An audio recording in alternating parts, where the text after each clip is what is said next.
Christmas റിലീസായി എത്തി ഗംഭീര റെസ്പോൺസ് നേടിയ രണ്ട് സിനിമകളുടെ ഇന്നത്തെ അതായത് ഞായറാഴ്ച കളക്ഷനാണ് ഈ ഒരു വീഡിയോയിലൂടെ നമ്മുടെ പ്രേക്ഷകരിലേക്ക് എത്തിക്കുന്നത്.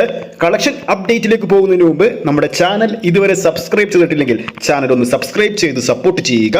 അപ്പോൾ ഡിസംബർ 25-നാണല്ലോ നിവിൻ പോളി, അജു വർഗീസ് എന്നിവർ കേന്ദ്ര കഥാപാത്രമായി എത്തിയ സർവമായ തിയേറ്ററുകളിലെത്തിയത്.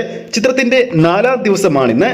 നിവിൻ പോളി ചിത്രത്തിന്റെ ആദ്യ ഞായറാഴ്ചയായ ഇന്ന് 4ാം ദിവസം ഹൗസ്ഫുൾ ഷോകളുടെ പെരുമഴയാണ്.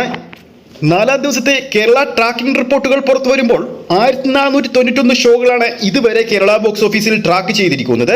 2,98,000 പരം പ്രേക്ഷകരെ ഓഡിയൻസായി ട്രാക്ക് ചെയ്യുമ്പോൾ 76% മുകളിലാണ് തിയേറ്റർ ഓക്യുപ്പൻസി വന്നിരിക്കുന്നത്. 170 മുകളിലുള്ള ഹൗസ്ഫുൾ ഷോകളും 420 മുകളിലുള്ള ഓൾമോസ്റ്റ് ഫിൽ ഷോകളും 966 മുകളിലുള്ള ഫാസ്റ്റ് ഫിൽ ഷോകളും ചിത്രത്തിന്റെ പേരിൽ ഇന്ന് അപ്ഡേറ്റ് ആയിട്ടുണ്ട്. നിലവിൽ ചിത്രത്തിന്റെ ഇന്നത്തെ ഇതുവരെയുള്ള ട്രാക്കഡ് കളക്ഷൻ 4,91,00,000 രൂപയാണ്. അതായത് ചിത്രത്തിന്റെ ആദ്യ ദിവസത്തെക്കാളും 2ാം ദിവസത്തെക്കാളും 3ാം ദിവസത്തെക്കാളും ഉയർന്ന കേരള കളക്ഷൻ ആയിരിക്കും ചിത്രം ഇന്ന് 4ാം ദിവസം ഞായറാഴ്ച സ്വന്തമാക്കാൻ പോകുന്നത്.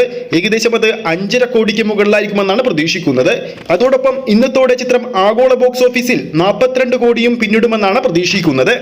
പ്രേക്ഷകർ ഇരുകൈ നീട്ടിയും സ്വീകരിച്ച മമ്മൂട്ടി ചിത്രമായ കളങ്കാവലിന്റെ ഒഫീഷ്യൽ കളക്ഷൻ റിപ്പോർട്ട് മമ്മൂട്ടി ഇപ്പോൾ പുറത്തുവിട്ടിരിക്കുകയാണ്.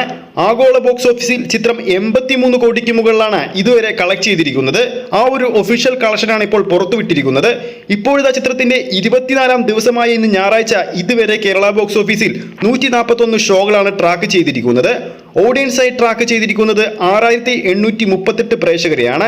24% തിയേറ്റർ ഒക്യുപ്പൻസിയിൽ ചിത്രത്തിന്റെ ഇന്നത്തെ ട്രാക്കിഡ് കേരള കളക്ഷൻ 11,42,000 രൂപയാണ്. അതായത് ഇന്നലത്തേക്കാൾ 15%-നേക്കാൾ കളക്ഷൻ വർധനവ് സംഭവിച്ചിരിക്കുകയാണ്. അപ്പോൾ ക്രിസ്മസ് റിലീസായി എത്തിയ ഈ രണ്ട് ചിത്രങ്ങളിൽ ഗംഭീര അഭിപ്രായങ്ങൾ നേടിയ ഈ രണ്ട് ചിത്രങ്ങളിൽ പ്രേക്ഷകരുടെ ഇഷ്ടചിത്രം ഏതാണെന്ന് താഴെ കമന്റ് ചെയ്യാൻ മറക്കരുത്. രണ്ടും രണ്ട് കാറ്റഗറിയാണെങ്കിലും ഇഷ്ടചിത്രം താഴെ കമന്റ് ചെയ്യുക. വീഡിയോ ഇഷ്ടപ്പെട്ടെങ്കിൽ ലൈക്ക് ചെയ്യുക, ചാനൽ സബ്സ്ക്രൈബ് ചെയ്യുക. അടുത്തൊരു അപ്ഡേറ്റുമായി നമുക്ക് വീണ്ടും കാണാം.